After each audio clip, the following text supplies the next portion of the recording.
जैसे आप प्रतिदिन पोछा लगाते हो तो उसमें भी तुम्हारे कितने पाप लग जाते हैं। एक चूल्हे के स्थान पर चूल्हा चौका जो देते थे उस स्थान को लिपा करते थे डेली स्वच्छ बनाने के लिए। कहते हैं इतने से पोर्शन में 70 ब्राह्मण की है हत्या, जो चौका तुम देवो नेता। और जिस सरोवर तालाब में तुम स्नान करने जाते हो तीर्थ समझकर या वैसे भी स्नान करते हो, ब्राह्मण शेष हत्या जो हुई 1000 ब्राह्मणों की हत्या होती है जल स्नान करत हो सो।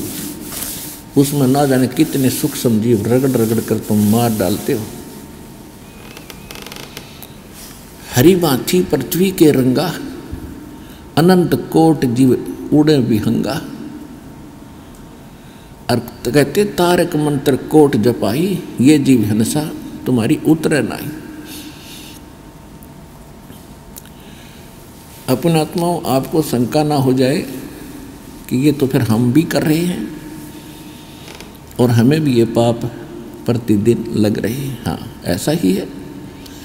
जब तक हम गुरु की शरण में नहीं आते तब तक हमारे दोनों अकाउंट ओपन होते हैं। और हमारे ऊपर एक और विशेष कानून लागू है। जैसे किसी ने ड्राइविंग लाइसेंस बनवा रखा है, चालक प्रमाण पत्र, और वो भी रोड पर गाड़ी चला रहा है ड्राइवर, उससे यदि कोई इत्तेफाक से दुर्घटना हो जाती है और किसी व्यक्ति की जान चली जाती है तो सबसे पहले जांच अधिकारी क्या करेगा, उसका लाइसेंस चेक करेगा कि ये चालक है भी कि नहीं, इसने जानबूझकर तो नहीं ठोक दी, अनजान हो ये।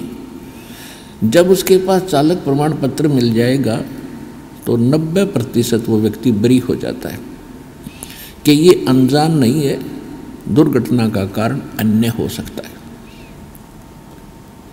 वैसे तो 100% ही बरी हो जाता है वो।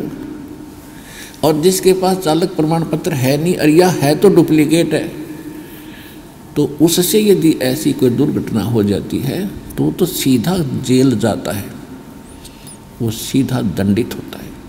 ठीक इसी प्रकार जब तक हम गुरु की शरण में नहीं आते, गुरु जी एक दीक्षा देते हैं, वो चालक प्रमाण पत्र आपका समझो।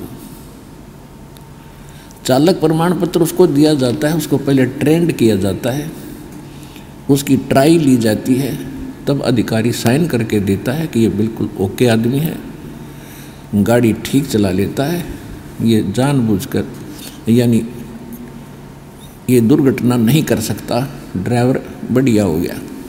तो इसी प्रकार आप जी को पहले वो नियम पढ़ाए जाते हैं जो इस राम नाम की गाड़ी में को लेकर आप चलोगे शरीर को। उस सफ़र में आप किसी से दुर्घटना ना कर दें, जानबूझकर ना करो, तो वो सब नियम बताए जाते हैं, फाउल पॉइंट बताए जाते हैं, तब आपको दीक्षा दी जाती है।